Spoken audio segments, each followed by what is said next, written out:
నమస్కారం, ఆదాబ్. హైదరాబాద్ న్యూస్ కి స్వాగతం. ఈరోజు హెడ్లైన్స్. బిఫోర్ 5 PM విశ్రాంత ఉద్యోగుల వివరాలు ఇవ్వండి. గత ప్రభుత్వం విశ్రాంత ఉద్యోగులకు వివిధ శాఖలు కేటాయింపు. అధికారులను ఆదేశించిన ప్రభుత్వ సీఎస్ శాంతికుమారి.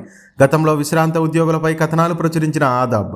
ఎట్టకేలకు విశ్రాంత ఉద్యోగులపై దృష్టి సారించిన ప్రభుత్వం కార్పొరేషన్లు, బోర్డులలో పాతుకుపోయిన రిటైర్డ్ ఉద్యోగులను రీకాల్ చేయాలన్న యోచనలో ప్రభుత్వం ఉన్నట్లు సమాచారం. వాటన్నింటినీ తిరిగి సమీక్షించే పనిలో నిమగ్నమైన సర్కారు.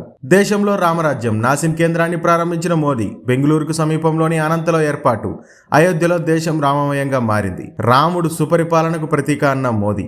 దక్షిణాది రాజకీయాలపై చిన్నచూపు. ముగ్గురు ముఖ్యమంత్రులది విభిన్న దారి. అమర్ దేవులపల్లి పుస్తకం ఆవిష్కరణ. ది డెక్కన్ పవర్ ప్లే పేరిట రాజకీయాల అక్షర రూపం ఆవిష్కరించిన ప్రధాని మాజీ సలహాదారు సంజయ్ బారు. కాసుల పండుగ. ఆర్టీసీ కలిసి వచ్చిన సంక్రాంతి రద్దీ.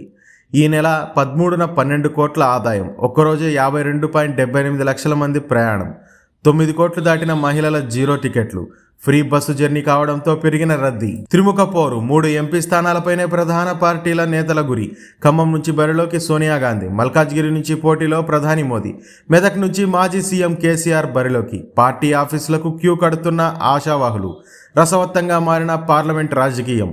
లోక్సభ సీటుపై ఆశలు పెట్టుకున్న బీఆర్ఎస్.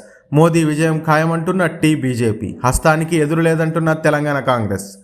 పార్లమెంట్ ఎన్నికలలో పట్టు సాధించేందుకు రాష్ట్రంలోని 3 ప్రధాన పార్టీల వ్యూహాలు. వికారాబాద్లో మహిళా దారుణ హత్య.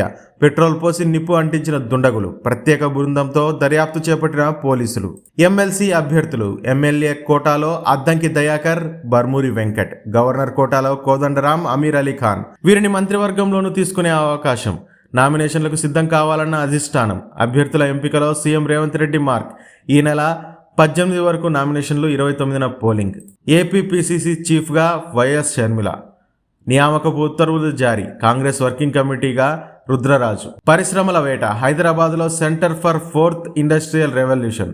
దావోస్ వేదికగా ఏర్పాటుకు C4IR సమక్షంలో ఒప్పందం. బయో ఏషియా 2024 సదస్సులో ఫిబ్రవరి 28న ప్రారంభం. ఆర్థిక ఫోరం లక్ష్యాలకు అనుగుణంగా తెలంగాణ ఆలోచనలు. లక్ష్యాలను చాలా వేగంగా చేరుకోవచ్చునన్న సీఎం రేవంత్ రెడ్డి.